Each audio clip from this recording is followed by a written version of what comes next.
I call Jami-Lee Ross. Mr. Speaker, thank you very much. I do want to just start out politely saying thank you to New Zealand First for bringing an issue to the Parliament for debate. Respectfully, the New Zealand National Party will not be supporting this bill, and there are very good reasons why we're doing that.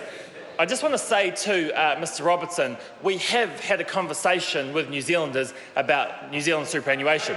It was called the 2008 general election, the 2011 general election and the 2014 general election. At each of those general elections, the Prime Minister of New Zealand has been to the country and said we will maintain New Zealand superannuation entitlement at the age of 65.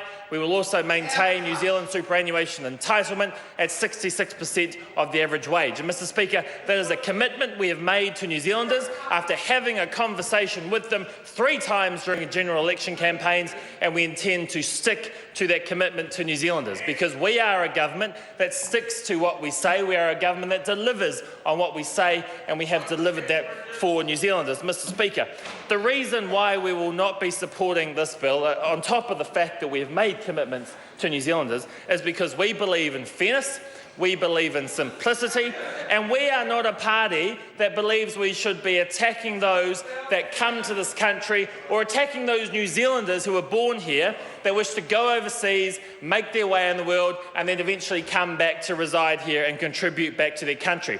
Because a bill like this does that. A bill like this does attack and make it harder for those wanting to bring skills to this country, those that want to bring capital to this country. It also makes it harder for those New Zealanders that want to go overseas, have an overseas experience working for a number of years, might go overseas to get involved in business and then bring those skills back to New Zealand, because they are penalised for doing that.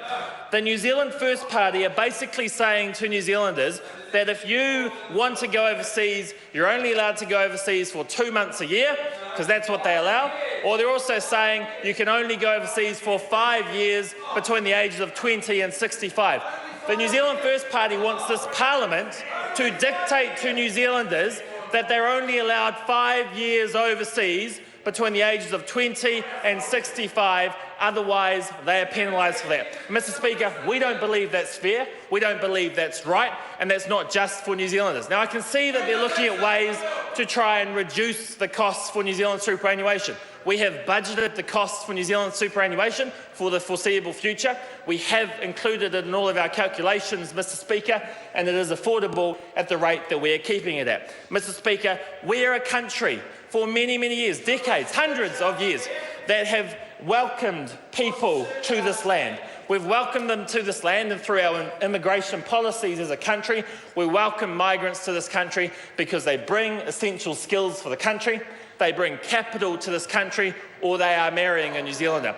And Mr Speaker, under the bill that is in front of us, any person that comes to New Zealand and isn't able to spend the requisite time that the bill dictates they have to spend to be able to get full entitlement to New Zealand superannuation, and I say full entitlement to New Zealand superannuation, then they are penalised for that. That is an awful message to be sending people from overseas wanting to come here. That is a terrible message. Mr Speaker, we should be more welcoming as a country. We should also ensure that we keep the New Zealand superannuation system simple.